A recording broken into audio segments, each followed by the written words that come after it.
বাদশাহ হারুন আর রশিদ প্রভাবশালী বাদশাহ ছিলেন। তার দরবারে একজন পাগল মতো লোক যাতায়াত করত, যার নাম ছিল বাহলুল। আসলে পাগল নয়, পাগল হলো পরকালের পাগল, আল্লাহর জন্য পাগল। তো বাদশাহ হারুন রশিদ আমির ওমারা অন্যদের সঙ্গে বাহলুলকেও দরবারে ডাকতেন এবং তার সঙ্গে মাঝে মাঝে মজাক করতেন। কি জন্য মজাক করতেন? যে বাহলুল বাদশাহ যদি মজাক করত, কৌতুক করত, এটারে খুব সুন্দর উত্তর দিত এবং বাদশাকে পরকালমুখী করার জন্য বেশি চেষ্টা করত।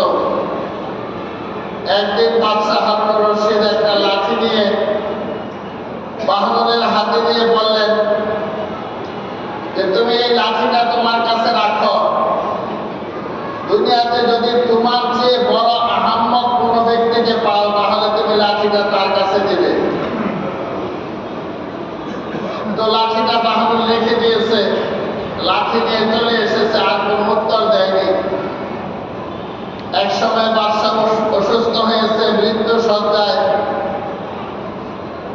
তো সেই বাদশাহ হারুন রশিদের সঙ্গে সাক্ষাৎ করার জন্য বাহলুল গিয়ে দেখে যে হারুন রশিদের অবস্থা অত্যন্ত খারাপ, অর্থাৎ এই রোগ সেরে ওঠার মতো তার আর সুযোগ নাই। তো বাহলুল জিজ্ঞাসা করছে যে হে বাদশাহ, আপনি আপনার কি অবস্থা? বলল যে আমার অবস্থা তো দেখতেই পাচ্ছ, এই রোগ সেরে ওঠার আর কোনো উপায় নাই, আমি তো পরকালের যাত্রী, পরকালে চলে যাব।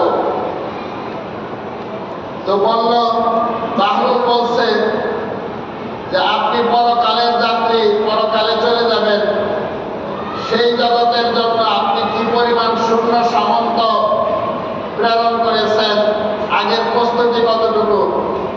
সে বলল যে আরে তুমি তো বড় আহাম্মক, পরকালের জন্য কি কোনো শূন্য সামন্ত পাঠানো যায়? তখন বলল যে দুনিয়াতে তো আপনি কোনো দিকে বের হইলে কত বিপুল পরিমাণ সৈন্য আপনার আগে পশ্চাতে থাকতো, আগে পিছিয়ে থাকতো, কত প্রস্তুতি আপনার হতো একটা সফরের জন্য। আপনি যে চিরস্থায়ী জগতের সফর শুরু করেছেন, সেখানের জন্য কোনো সৈন্য পাঠাননি, তবে আপনি সেখানের জন্য কতটুকু প্রস্তুতি নিয়েছেন? তো তখন বাদশাহ বলল যে আমি তো আসলে কোনোই প্রস্তুতি নিতে পারি নাই।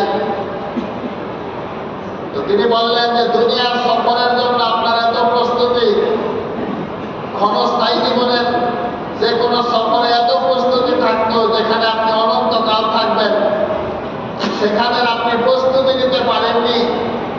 আমি তো লাঠিটা রেখে দিয়েছি, আমার এই লাঠিটা যার সম্বন্ধে আপনি বলেছিলেন যে দুনিয়ায় আমার যে কোনো আহাম্মক যদি পাই তাকে যাতে এই লাঠিটা দেই, তো আমি তো দেখতে পাচ্ছি যে আপনি বড় আহাম্মক, কারণ যে জগৎ থেকে আপনি কখনো ফিরবেন না সেখানের প্রস্তুতি আপনি নেননি। বাদশাহ হারুন রশিদ মূলত আল্লাহওয়ালা বাদশাহ ছিলেন। রাত্রিবেলায় এশার নামাজের পরে সাধারণত তিনি 100 রাকাত নফল বা তাহাজ্জুদ না করে তিনি ঘুমাতেন না, কিন্তু এরপরে অনন্ত জগতের প্রস্তুতির জন্য তো এটা সামান্যই, এই জন্য বলছেন আমি প্রস্তুতি নিতে পারিনি।